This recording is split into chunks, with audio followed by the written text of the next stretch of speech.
Marley was dead, to begin with. There was no doubt whatever about that.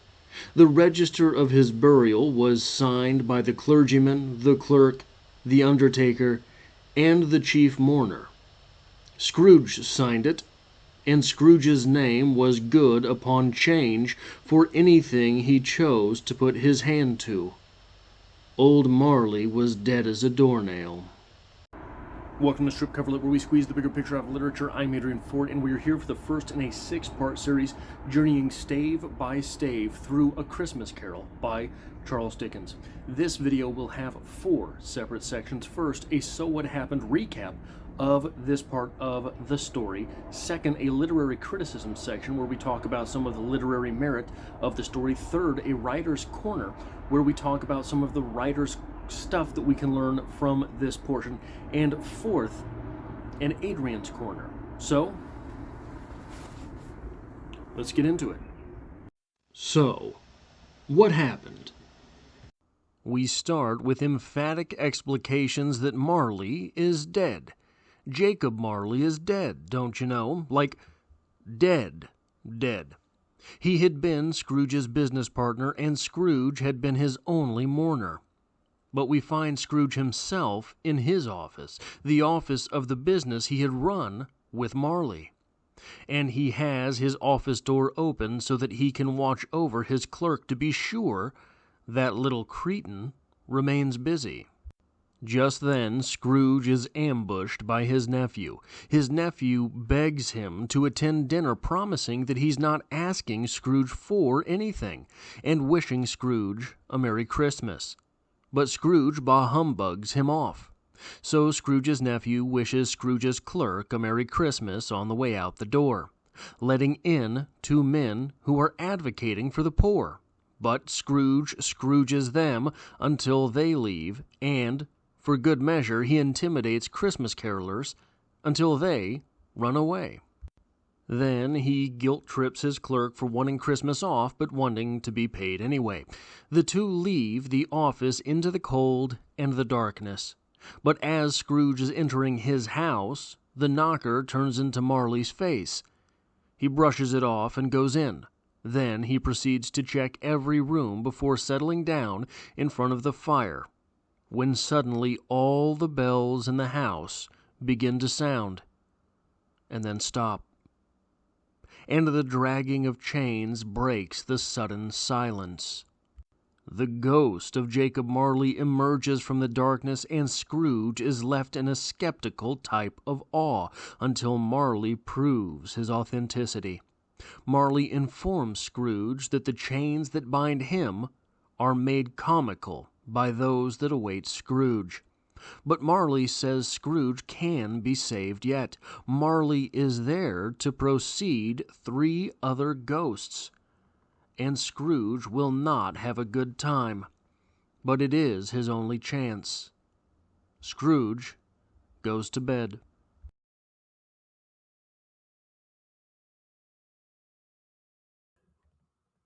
And when we start talking about this novel in terms of literary merit, there's one place that has to be started above all else. We have this quote from the second page of the Dover edition. I'm not sure which copy you are using, but what we have here is this quote. Quote, "External heat and cold had little influence on Scrooge. No warmth could warm, nor wintry weather could chill him. No wind that blew was bitterer than he. No falling snow was more intent upon its purpose. No pelting rain less open to entreaty. Foul weather didn't know where to have him. The heaviest rain and snow and hail and sleet could boast of the advantage over him in only one respect. They often came down handsomely, and Scrooge never did." Hashtag Sigma male grind set, right? But the thing that needs to be noted here above all else is the fact that Scrooge enters this story much like the Joker in Christopher Nolan's Dark Knight as an absolute. There is no before Scrooge. We don't know yet that there will be an after Scrooge. Scrooge is a constant. Scrooge is no mystery because he needs no explanation, much in the same way that the Joker in Christopher Nolan's Dark Knight is no real mystery because everything he could ever be is on screen all at once the moment we meet him. Scrooge is very much the same way. We don't wonder about a younger Scrooge, and indeed I think I would offer up that the moments where we have Marley introduced, the moments where we talk about a younger Scrooge, it's sort of like in your memory when you remember your mother when you were a child. Is she younger or is she the mother that you know right now? Scrooge is very much that way. He is a constant. He is elemental. He is Scrooge. And this is one of the things that has made this text live for so long. Scrooge is in the popular conscience. We all know a Scrooge. And for me, the very next sort of next thing we're talking about here, bars. We get this quote on the kissing page to this page 3, quote, "A Merry Christmas, Uncle. God save you," cried a cheerful voice. It was the voice of Scrooge's nephew, who came upon him so quickly that this was the first intimation he had of his approach. "Bah," said Scrooge, "humbug." He had so heated himself with rapid walking in the fog and frost, this nephew of Scrooge's, that he was all in a glow. His face was ruddy and handsome, his eyes sparkled, and his breath smoked again. "Christmas a humbug, uncle?" said Scrooge's nephew. "You don't mean that, I am sure." "I do," said Scrooge.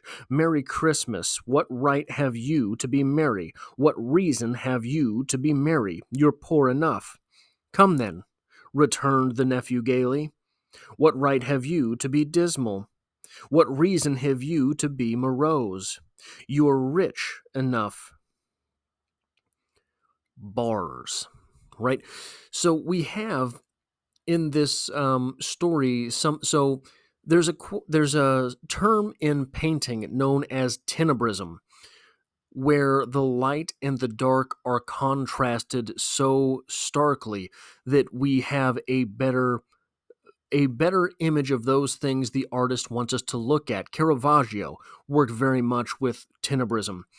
Um, the the contrast between the light and the dark makes us focus on those things the artist wants us to focus on here, as opposed to being the light, which Charles Dickens wants us to focus on. It is the dark. And the dark, first off, one thing that Bah said Scrooge, humbug. Now, I don't know. As far as I know, though, as far as I do know, this is the first, this is the origin of Bah Humbug, right? I never heard of it in anything besides this story, and this is the first time that appears on the page. But this tenebrism, this contrast between the light and the dark here, is necessary for this story. And it is necessary in a way that is very, very unique, I would say, to something that is as purpose driven as this story. This is there we're going to deal in big, bold ideas, big, bold moves here with this story. And this is really the first little dash of that that's thrown in. The next thing I want to talk about here, quote, this is when we're with Scrooge here. I don't make merry myself at Christmas, and I can't afford to make idle people merry." Oh, okay. The people who are advocating for the poor have come into Scrooge's office, and they are asking him, "How will you help the poor?" And he says, "I don't make merry myself at Christmas, and I can't afford to make idle people merry. I help to support the establishments I have mentioned, the homeless houses and things like that. Um, they cost enough. Those who are badly off must go there. Many people can't go there. Many would rather die. If they would rather die," said Scrooge, "they had better do it and decrease the surplus population. Besides, excuse me, I don't know that." "But you might know it," observed the gentleman. "It's not my business," Scrooge returned. "It's enough for a man to understand his own business and not to interfere with other people's. Mine occupies me constantly. Good afternoon, gentlemen." What I want to know is, at what point is this attitude inexcusable? I think there are plenty of people that you know, plenty of people in your life, for whom this sentiment would be 100% valid. You would not question them. If they said, "Look, I don't have it to give," you would be okay with that. If they said, "Look, I support those who need support by paying my taxes, and paying my taxes contributes to the homeless shelters," there are people in your life that you would accept, from whom you would accept that. At what point is this no longer acceptable? At what point do we sort of expect more from someone? At what point do we expect charity from an individual? Now, you look at Jeff Bezos, and okay, I guess you can expect it from Jeff Bezos. Ebenezer Scrooge in this story, though he is a business owner, does not appear to be on the level of a Jeff Bezos. He is not one of the richest men in the world. He seems to have everything he has through hard work, expectation, and um, not living a lavish lifestyle. We see him when he returns to his house lording over a very small fire, the same type of small fire that his clerk is so upset to have to work under. We have this from Ebenezer Scrooge in his personal life.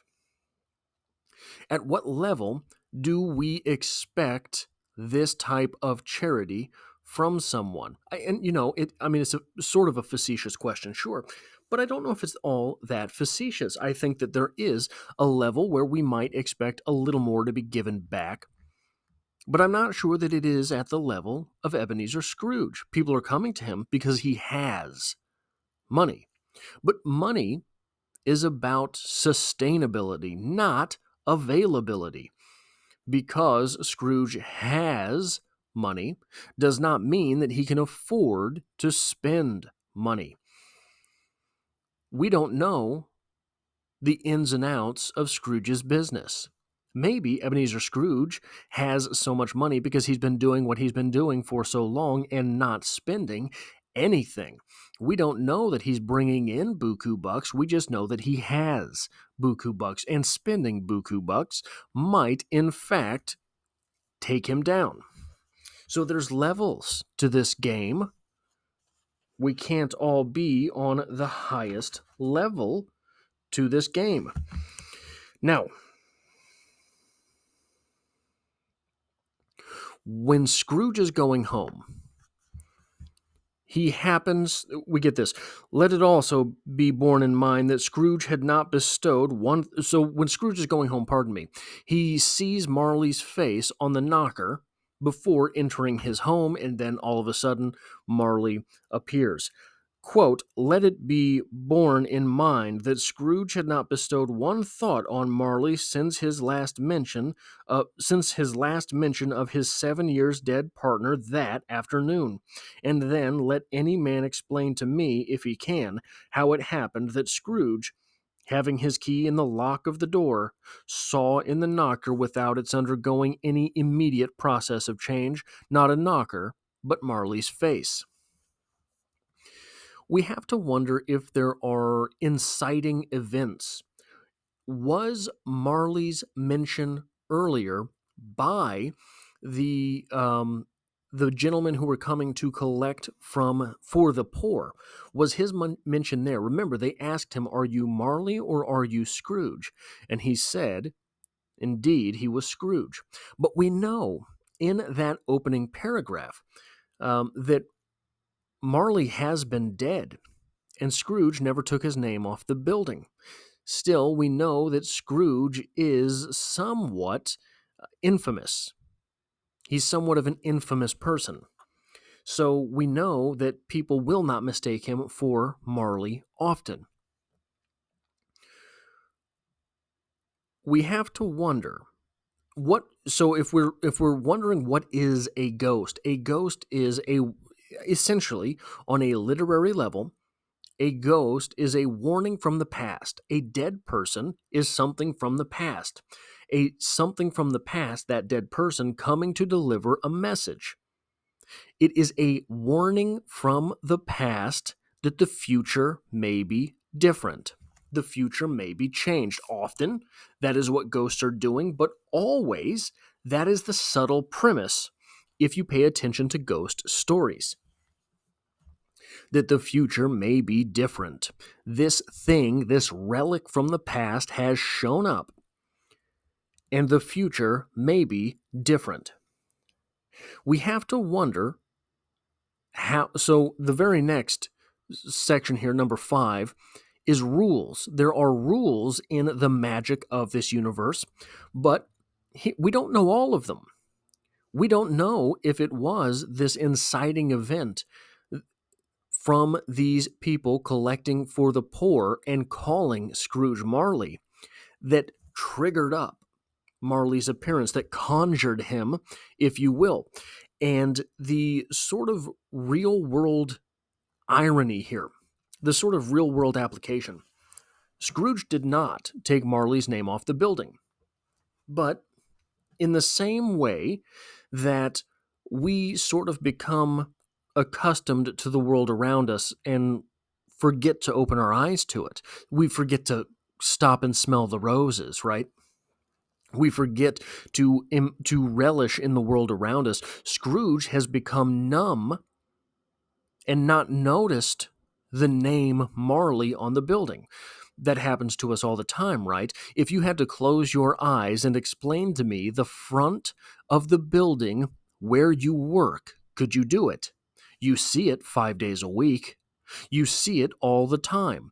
If you had to close your eyes and recount to me, right now, the front of that building, could you do it? Many people, I don't think, could. They walk into work with their head down. They know where they're going. They don't have to look. They've been there before. And they show up at work. There's something called highway hypnosis, where you sort of find yourself awake at a red light sometime. And the highway hypnosis part is that you got there just fine.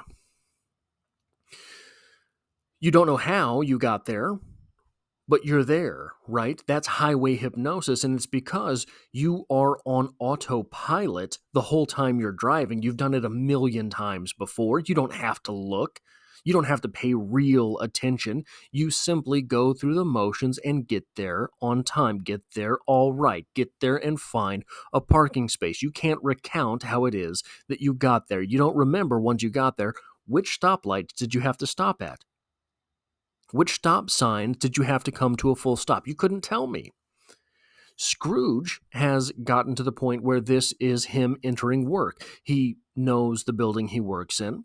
And the building he works in, 7 years past Marley being dead, still has Marley written above the door. Marley was mentioned. And the same way that when you're under highway hypnosis, you sort of freak out when you realize, oh my God, I'm in the middle of the highway and I have no idea where I am. Let me look and make sure I'm on the right highway, I'm heading the right direction, and I haven't missed my exit. The same way that happens, Scrooge, I think on some level, in the back of his mind, is startled awake by this. That scab is picked off. The only friend he had Jacob Marley passing. I think that's part of the metaphor here going into this. Now, rules.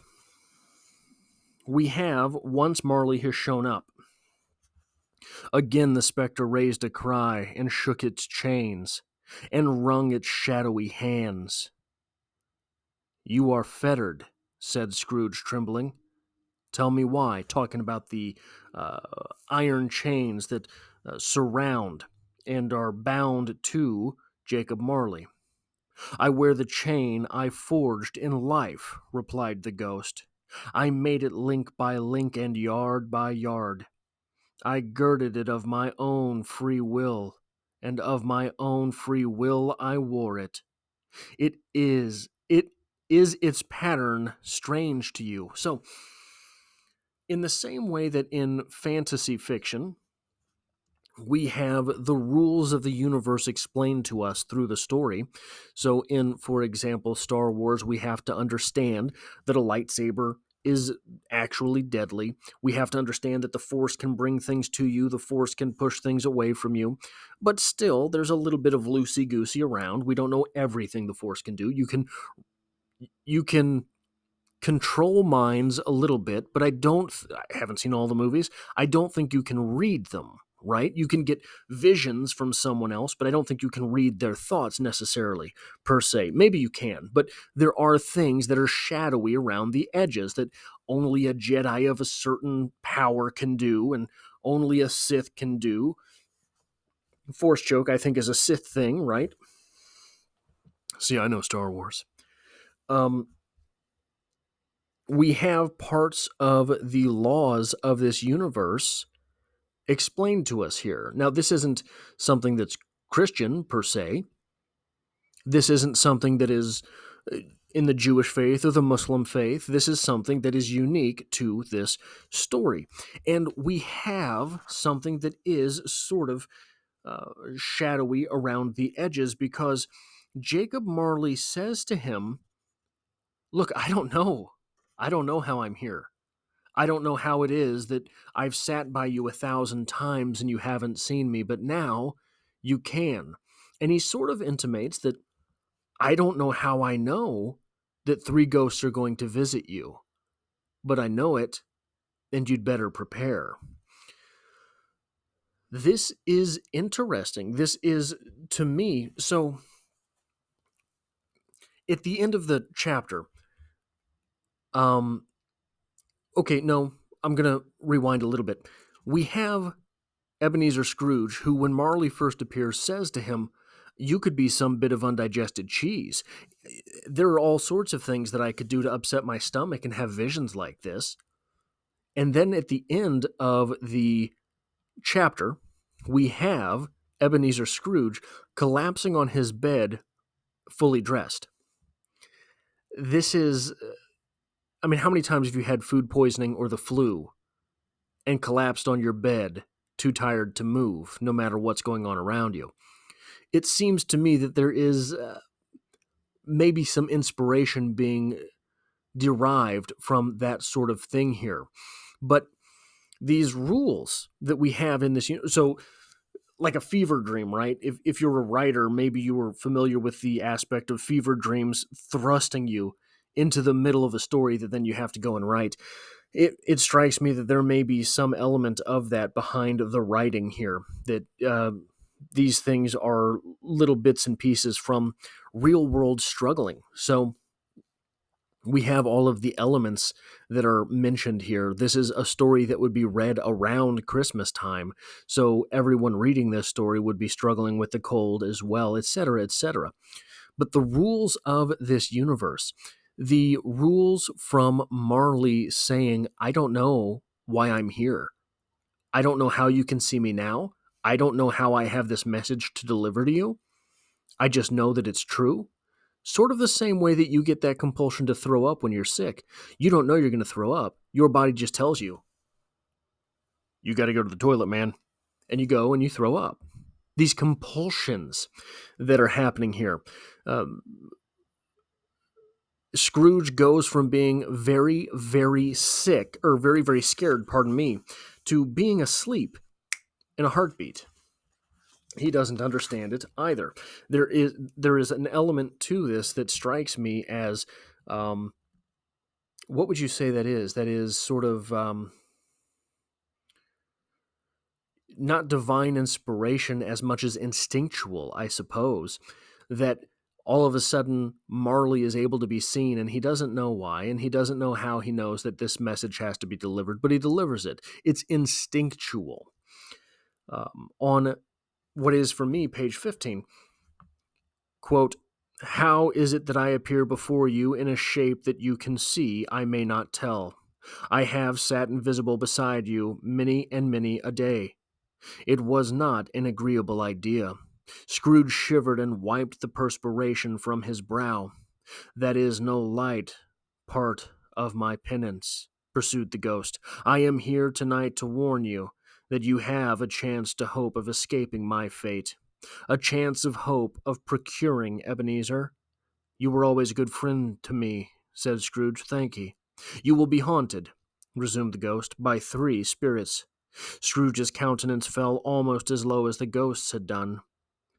"It is that the chance and hope you mentioned before, Jacob?" he demanded in a faltering voice. "It is." I I think I'd rather not," said Scrooge. "Without their visits," said the ghost, "you cannot hope to shun the path I tread. Expect the first tomorrow, when the bell tolls 1. This is a warning. This is the same type of instinctual, right? So when you are sick and when these things are going, your stomach is rumbling and you know you're going to have to vomit, you don't want to. And you think, maybe if I just don't think about it, I can get past that part. The same way that Scrooge is saying, maybe I can change myself, just don't put me through all the haunting, right? It is an interesting set of circumstance here for Ebenezer Scrooge. But like many things in life, things are going to get worse for Scrooge before they get better, and he has to come to reconciliation with that. But what did Scrooge care? It was the very thing he liked, to edge his way along the crowded paths of life, warning all human sympathy to keep its distance. Was what the knowing ones call nuts to Scrooge.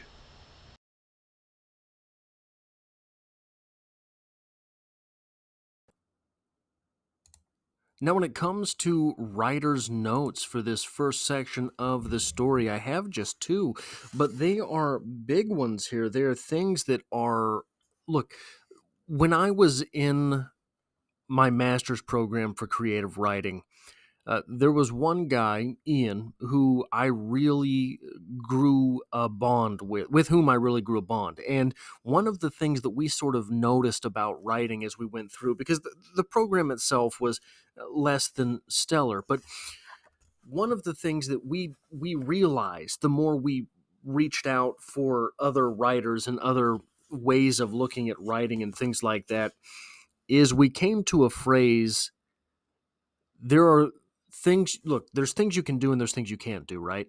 But those things you can't do, the rules to writing, the don't break rules to writing, you can't do them unless you can do them. There's some writers who can do them, there's some writers who cannot. So there's always going to be red lines in writing, things that you should not do. Second person, you shouldn't write in second person. uh, Future tense, past tense, present tense. What are you doing there? You shouldn't write in present tense. You shouldn't do either of those things unless you can do them. When you can get away with them, you can get away with them. And there's a couple things in this first stave here, I keep wanting to say chapter, that are those types of things. We get this passage early on, quote, "Oh, but he was tight-fisted hand at but he was a tight-fisted hand at the grindstone, Scrooge, a squeezing, wrenching, grasping, scraping, clutching, covetous old sinner, hard and sharp as flint, from which no steel had ever struck out generous fire, secret and self-contained and solitary as an oyster. The cold within him froze his old features, nipped his pointed nose, shriveled his cheek, stiffened his gait, made his eyes red, his thin lips blue, and spoke out shrewdly in his grating voice. A frosty rime was on his head and on his brows and his wiry chin. He carried his own low temperature always about with him. He iced his office in his dog days and didn't thaw it 1 degree at Christmas. Look, would it be possible to go through that passage and sort of pluck out some things to talk about in a literary fashion? Yeah, you could, but you wouldn't be able to do it in any sort of coherent sense. It wouldn't be necessarily something that was consistent. You couldn't make a real case about the bigger meanings of A Christmas Carol from that passage very easily. But by God, that is storytelling. There is a difference between writing and storytelling. This is something that I often talk about when I talk about Stephen King. And there are several read-alongs on the channel for Stephen King, a full-length read-along for The Shining, one for Fairy Tale. Next year, I'm going to be doing Carrie because it will be, I believe, the 50th anniversary of Carrie. So look out for that. But Stephen King is a storyteller more than he is a writer. When you get into that quote there, we have from Charles Dickens something very much the same. There is rhythm and there is powerful imagery. But if I were to pluck out this little bit here, he was as solitary as an oyster. Probably. That is not the most literary thing. What are we talking about? When you compare Scrooge to an oyster, what are you saying about him as a character? Now, uh, solitary, okay, but what is in an oyster? Is there a pearl inside Scrooge? Right? Uh, uh, you know what I'm saying? I mean, but on a literary level, the idea that Scrooge is solitary as an oyster doesn't do a whole lot for us. But as a storyteller, pardon me, it does. As a storyteller, this little disjointed image gives us something about Scrooge. Now, for a very good example of a writer, let me find something. This is As I Lay Dying by William Faulkner. We're going to go to a random paragraph somewhere in the book. Dewey Dell carries the basket on one arm. In the other hand is something wrapped square in a newspaper. Her face is calm and sullen, her eyes brooding and alert. Within them I can see Peabody's back like two round peas in two thimbles. Perhaps in Peabody's back two of those worms which work surreptitious and steady through you and out the other side, and you waking suddenly from sleep, or from waking with your face and expression sudden, intent, and concerned. There's a lot of literature in there. We have a lot of things about Dewey Dell and Peabody being the doctor, right? Um, Something in her hands. What is it? We want to know that. Her Peabody's back like two round peas into thimbles. We have there the idea of a seed. We have there the idea of housework. We have in Peabody two of those worms which work surreptitiously and steady through you and out the other side. We have a reality from this family's life, the idea of having worms, right? Now, are these the worms that you have to ask the question, are these the worms that you ingest and then live in your intestines until you pass them? Or are these the worms that wriggle through you after you're dead?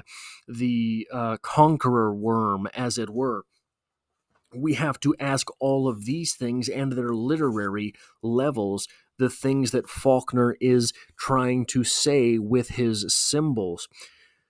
We don't really have to do that in this paragraph because the things that are being given to us are very bold and very on the tip of the tongue. Everything that is being given to us here by Charles Dickens is very real and very now. It is not to be lingered on. It is not to be rolled over your tongue. It is not to roil under the surface. What it is to give you an idea hard and fast right now. That is storytelling, the same type of storytelling that we get from Stephen King. The storytelling that we get from Stephen King, we see oftentimes, is so vivid and so present that his books translate almost word for word onto screen. All of the best bits that you get from it, all of the best bits that are in The Shining, these are things that come to us straight off the page in Stephen King. That is why there have been so many movie interpretations of A Christmas Carol. What Charles Dickens is doing for us is painting a very bold scene right now. Maybe it doesn't have all the depth of quote-unquote writers, of As I Lay Dying by William Faulkner. Maybe there isn't that much digging around you have to do for other literary symbols. You don't have to say, well, I've read X, Y, and Z. As I Lay Dying is a reference to Greek mythology. Where are we with A Christmas Carol? It's not a reference to anything that is necessarily literary. It's just everyone knows Christmas carols. It is sort of pop culture, if you will. And the second writer's note I have is right here. We have the nephew talking to Ebenezer Scrooge. Quote, "Don't be angry, uncle. Come dine with us tomorrow." Scrooge said that he would see him. Yes, indeed he did. He went the whole length of the expression and said that he would see him in the extremity first. "But why?" cried Scrooge's nephew. "Why?" "Why did you get married?" said Scrooge. "Because I fell in love." "Because you fell in love?" growled Scrooge, as if it were the only one thing in the world more ridiculous than Merry Christmas. Good afternoon. That's a non sequitur. Why? Why won't you come to dinner? Why did you get married? Because I fell in love. Because you fell in love. Good afternoon. That's a non sequitur, and honestly, if you're looking at it, it's bad dialogue. It's such bad dialogue and such a non sequitur that off the page it doesn't make sense. But here's why it's good. Ebenezer Scrooge is such a wild character that we don't question it. Ebenezer Scrooge is already, this is page 4 of my copy.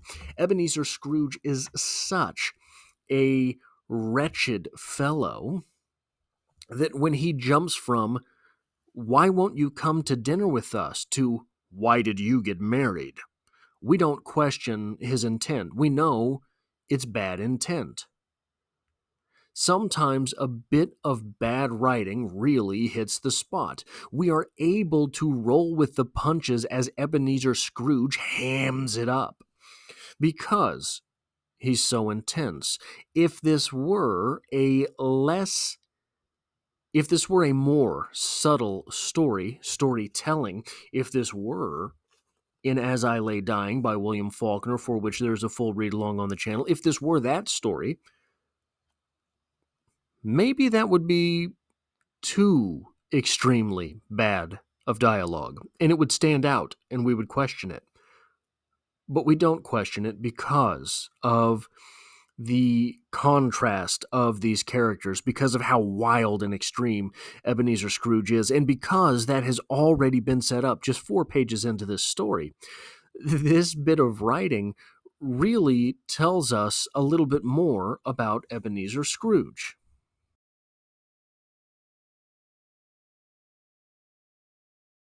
Now, I want you to hear me out here, but I have to ask you a question, a serious question, but a question. Is Ebenezer Scrooge really all that bad? All he really wants, it seems, is to be left alone, to be left to his own devices. What's so wrong with that? Why should the world's prying eyes always be in your business? Why should you have to be so merry around Christmas? Why should you have to do more than pay your taxes in order to take care of those who need the care taken? Why should you have to deal with all of these stupid Christmas carolers? Right? Now, he's a stalwart of the community. He's a business owner. We might say that he's a little bit harsh to his clerk, indeed. But that fellow wants a job, doesn't he? Now, maybe he's rough with his nephew. But that's his nephew, it's not his son. Why do you need your uncle there to hold your hand? I don't think you do. I am here to stick up after all these years for Ebenezer Scrooge. Scrooge closed the window and examined the door by which the ghost had entered. It was double locked as he had locked it with his own hands, and the bolts were undisturbed. He tried to say humbug, but stopped with the first syllable, and being, from the emotion he had undergone, or the fatigues of the day, or his glimpse of the invisible world, or the dull conversation of the ghost, or the lateness of the hour, much in need of repose, went straight to bed, without undressing, and fell asleep upon the instant.